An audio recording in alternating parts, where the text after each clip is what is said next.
Hello दोस्तों, स्वागत है आपका हमारे channel home science future point पर। दोस्तों, आज का लेक्चर बहुत ही खास होने वाला है क्योंकि आज के इस लेक्चर में हम खास रूप से वर्णमाला पढ़ाने वाले हैं। दोस्तों, आज तक आपने वर्णमाला कई सारे टीचरों से पढ़ा होगा, लेकिन ब्रॉड लेवल पर पढ़ा होगा।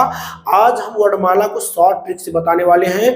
तो दोस्तों, आज का लेक्चर बहुत ही इंपॉर्टेंट और बहुत ही इंटरेस्टिंग होने वाला है। तो प्लीज गाइज, आप हमारे साथ अंत तक जुड़े रहिए। सिर्फ मैं आपका 10 से 15 मिनट लूंगा और इतना भी कहता हूं कि दोस्तों आज एक बार वीडियो देखिए और एक बार एग्जाम जाने से पहले, ठीक है? क्योंकि ट्रिक है तो ज्यादा समय तो लेंगे नहीं। तो चलिए बिना देरी किए हुए शुरुआत करते हैं।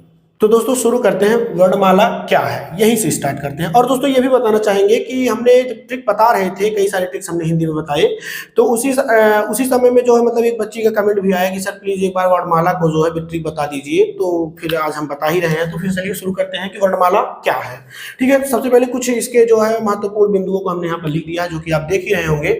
और हम पढ़ के भी बता देते हैं कि वर्णमाला भाषा की सबसे छोटी इकाई है। हिंदी में कुल 52 वर्ड होते हैं और वर्डों के समूह को वर्णमाला कहते हैं। मतलब अगर आपको बेसिकली किसी को बताना है, किसी मतलब राह चलते आपने किसी ने आपसे पूछ लिया कि भैया वर्णमाला क्या है, तो आप क्लियरली जो है इस मतलब डिफिनीशन को उसे जो है बता सकते हैं कि वर्डों के समूह को क्या कहते हैं, वर्णमाला कहते हैं। इसके बाद बात करें तो भाषा का वह रूप जो व्यवहारिक तरीके से जिसका मतलब आप परिभाषा दे सकते हैं वो ये है कि भाषा का वह रूप जिसके माध्यम से विचारों को लिपिबद्ध किया जाता है, उसे ही हम क्या कह सकते हैं, वर्णमाला कह सकते हैं। तो वर्णमाला को कई तरीके से कैटेगराइज किया गया है। अब हम उनको एक एक करके आपको बताने वाले हैं। तो दोस्तों जैसा कि बताया, कुल संख्या जो इनकी होती है 52 होते हैं, 52 वर्ड टोटल होते हैं। तो देखिए उनको कैटेगराइज कैसे किया गया है। इसमें देखिए 11 स्वर होते हैं, 11 स्वर होते हैं। व्यंजन की बात करें तो 33 व्यंजन होते हैं। संयुक्त व्यंजन होते हैं 4, छा, त्रा, ज्ञा और श्रा। अयोगवाह होते हैं 2, अंग और आहा। और द्विगुण होते हैं, उनकी भी संख्या कितनी होती है, इसको तो आप ऐसे याद कर सकते हैं, द्विगुण अर्थात दो होते हैं, डा और ढा। ठीक है, अब चलिए हम एक्सप्लेन करते हैं चीजों को। तो दोस्तों देखिए, हमने यहाँ पर स्वर के बारे में लिखा कि स्वर क्या होते हैं, वे वर्ण जिनके उच्चारण में अन्य वर्ण की सहायता की आवश्यकता नहीं होती है। ठीक है, इस पॉइंट को फोकस करिएगा कि नहीं होती है, किसी दूसरे वर्ण के जो है सहायता नहीं लेनी पड़ती है। ऐसे वर्णों को जो हम क्या कहते हैं, स्वर कहते हैं। इनकी संख्या जैसा कि हमने बताया क्या होता है, 11।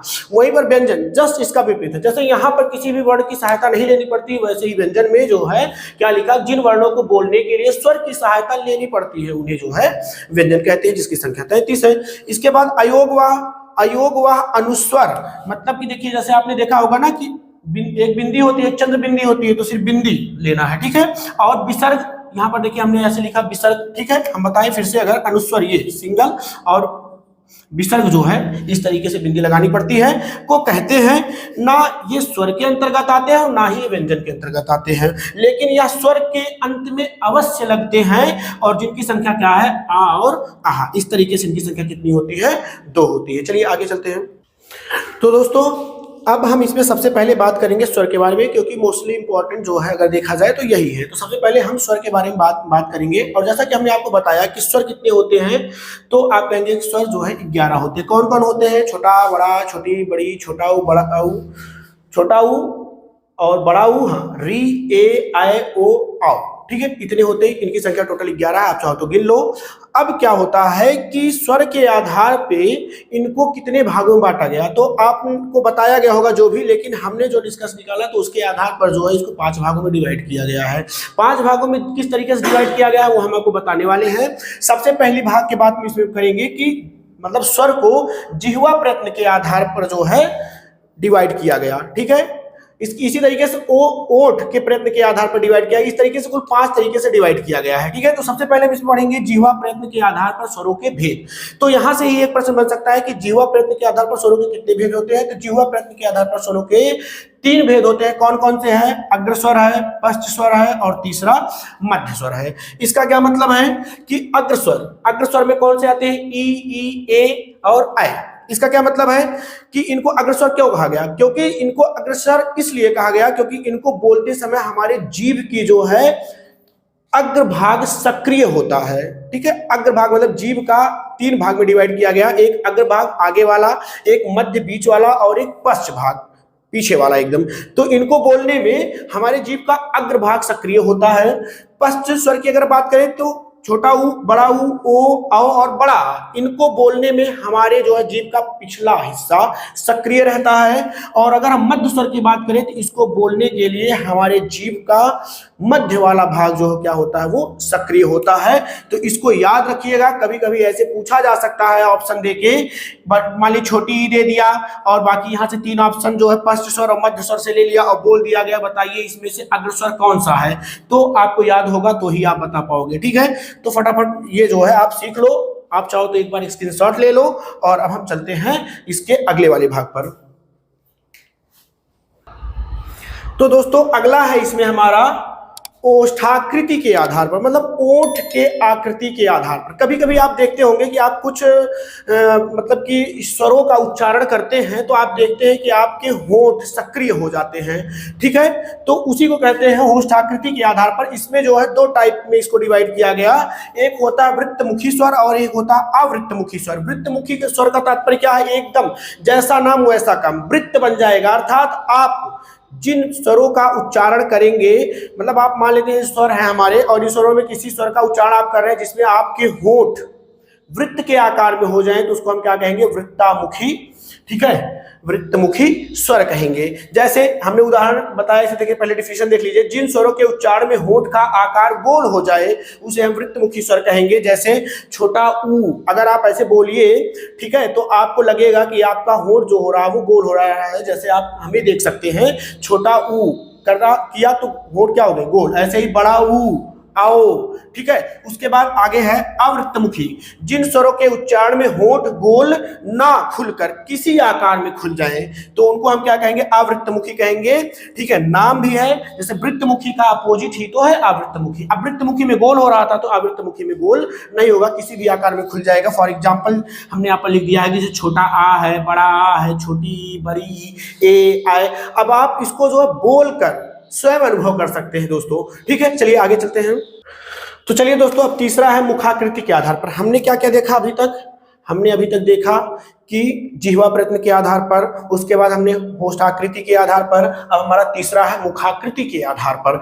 तो मुखाकृति के आधार पर या मुख प्रयत्न के आधार पर जो है इसके 4 भेद होते हैं। कौन कौन, विवृत्त स्वर, अर्धविवृत्त स्वर, संवृत्त स्वर और अर्ध संवृत्त स्वर। ठीक है, तो सबसे पहले बात करेंगे विवृत्त स्वर किसे कहते हैं, इसका परिभाषा क्या है, और ये जो है इन स्वरों में से किसको जो है विवृत्त स्वर कहते हैं। तो स्वर जिनके उच्चारण में मुख पूरा खुल जाए, मुख क्या हो, पूरा ओपन हो जाए, पूरा खुल जाए, ऐसे स्वरों को हम कहते हैं विवृत्त स्वर कहते हैं। जैसे अगर आप बोलिए बड़ा आ तो पूरा मुंह आपका खुल जाएगा।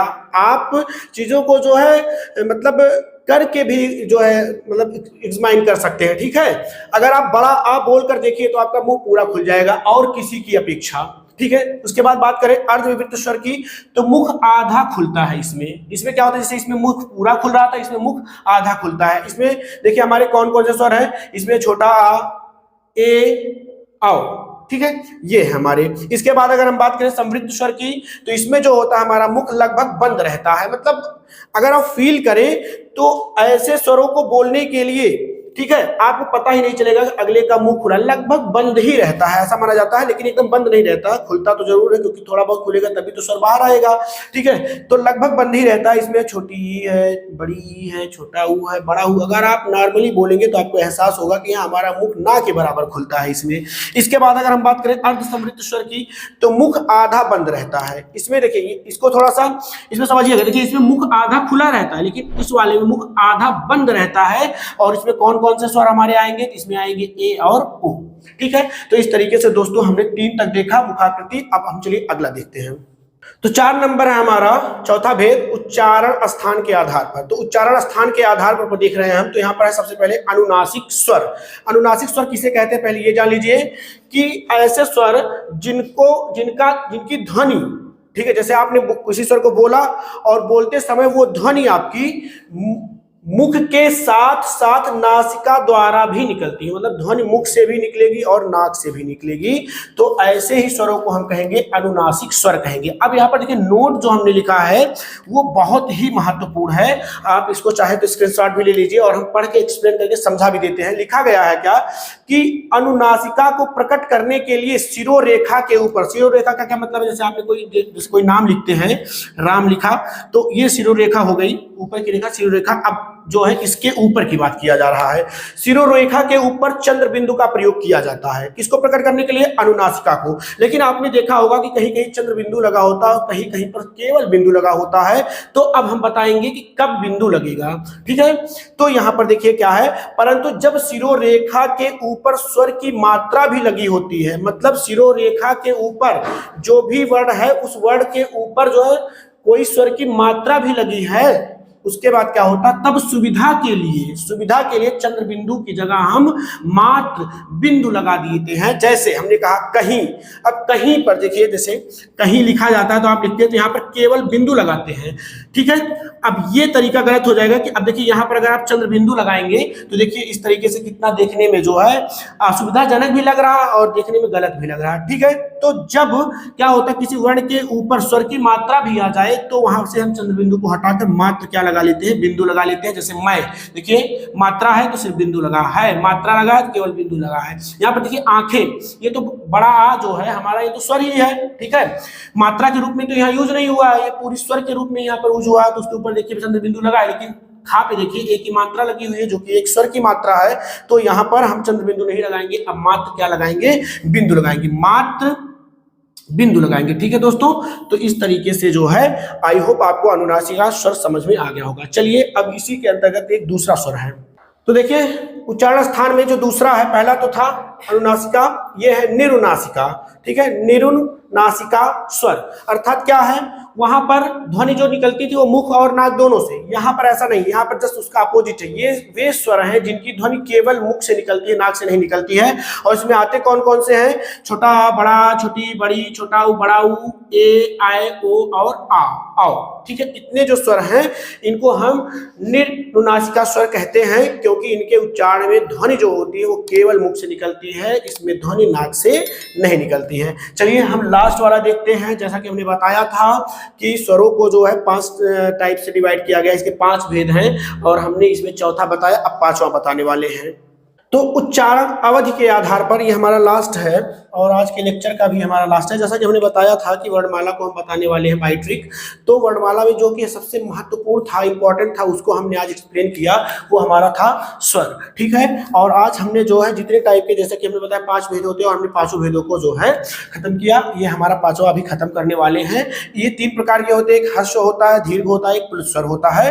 तो हर्ष और दीर्घ हमने अभी बताया, प्लुत स्वर इसके बाद बताएंगे। तो देखिए हर्ष स्वर क्या होता है, जिन स्वरों के उच्चारण में कम समय लगता है, ठीक है, अर्थात दूसरे शब्दों में आप कह सकते हैं कि एक मात्रा लगती है उसमें, ठीक है, वे हर्ष स्वर कहलाते हैं। इसमें आता है उदाहरण के तौर पर, जैसे कह सकते हैं कि इसमें आता है छोटा आ, छोटी ई, छोटा ऊ और री, ठीक है। इसके बाद दीर्घ स्वर देखिए, ठीक है, जिन स्वरों के उच्चारण में हर्ष स्वर की अपेक्षा 2 गुना समय लगता है, अर्थात 2 मात्राएं लगती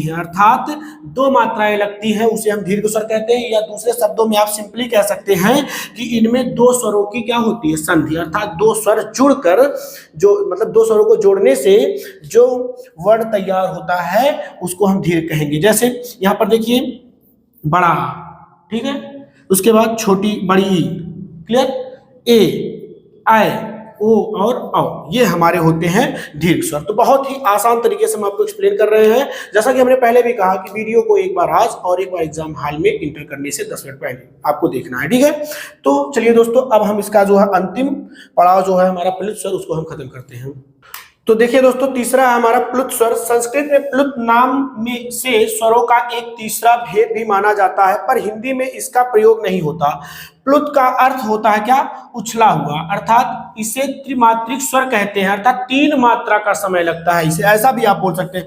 अर्थात जिस स्वर के उच्चारण में दीर्घ स्वर से भी अधिक समय लगता है उसे प्लुत स्वर कहते हैं। जैसा कि क्या लिखा हमने, त्रिमात्रिक स्वर, अर्थात 3 मात्रा का समय इसमें लगता है। इसका प्रयोग कहां पर होता है, इसका प्रयोग दूर से पुकारने में, रोने गाने और चिल्लाने में होता है। जैसे आप कहते नहीं है हे राम, तो आपने क्या किया, राम, ठीक है, मतलब कि इस तरीके से, मतलब किसी को आप बुलाते हैं, जा रे आ रे, मतलब कुछ भी जो कहते हैं, तो इसमें क्या होता है कि समय जो लगता है अदर की अपेक्षा, ठीक है, इसमें जो है 3 मात्रा वाला समय लगता है। इस तरीके से जो है इसको हम प्लुत स्वर भी कहते हैं और इसे जो है त्रिमात्रिक स्वर भी कहा जाता है, ठीक है। एग्जाम्पल के तौर पर सबसे महत्वपूर्ण इसमें, जैसे ओ लड़के आपने कहा तो ओम ये चीज आ गया। इस तरीके से इसको हम रिप्रेजेंट करते हैं। जैसे देखिए राम, आपने कहा समय लग रहा है, तो ये इसमें आ जाता है। इस तरीके से इसको रिप्रेजेंट किया जाता है। तो दोस्तों जो है बस आज के इतना, जैसा कि मैंने कहा कि वर्णमाला को मैं पूरा पढ़ा के खत्म करूंगा, तो आज कुछ आवश्यक कार्य होने की वजह से दोस्तों बस वीडियो को यहीं पर रोकना पड़ रहा है।